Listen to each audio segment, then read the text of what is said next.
Friends, ગરમીની season ચાલે છે તો એમાં આપણે દૂધી વધારે ખાઈએ તો શરીરને ઠંડક માટે સારી છે દૂધી.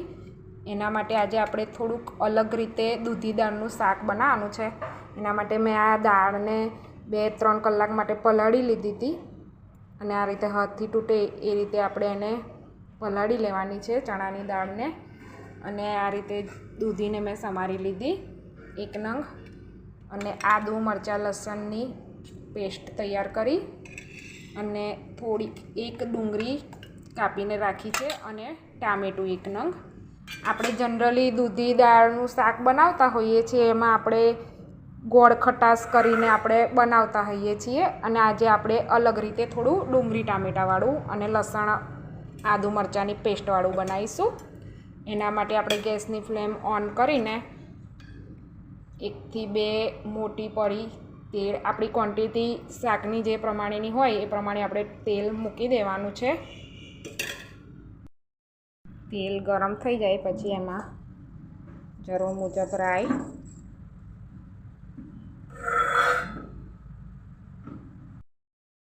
સારી રીતે તતડી જાય પછી એમાં મેં 1 વઘારનું લાલ મરચું એડ કર્યું,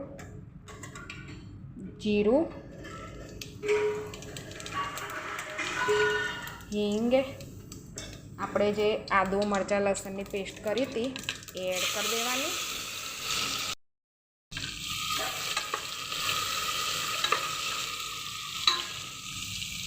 ડુંગળી ઝીણી સુધારેલી રાખી હતી એ પણ એડ કરી દેવાની.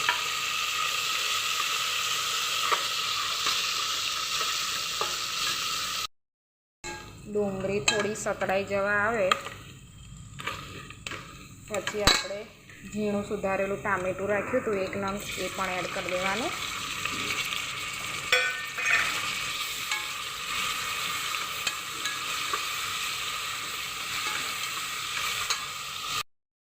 ટામેટું કાતરતી વખતે આપણે થોડું અંદર મીઠું એડ કરી દેવાનું એટલે ટામેટું જલ્દી સતળાઈ જાય.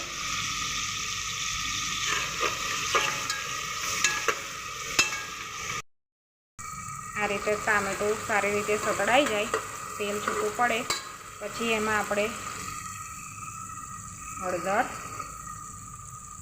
આપણે અંદર લીલું 1 નંગ મરચું ઉમેર્યું છે તેથી હું 1 ચમચી લાલ મરચું તીખું ઉમેરું છું, ધાણા જીરું 1 ચમચી,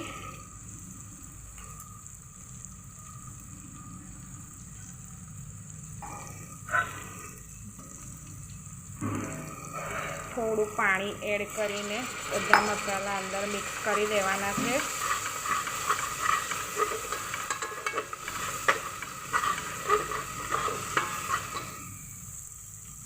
થોડું પાણી એડ કરી દઈએ જેથી કરીને આપણા મસાલા અંદર બળી ના જાય. હવે આપણે જે દાળ પલાળીને રાખી હતી ચણાની એ પહેલાં એડ કરી દઈશું આપણે અંદર. દાળની ઉપર આપણે બધા જે મસાલા બધું નાખ્યું અંદર એ સારી રીતે કોટ કરી લેવાનું છે.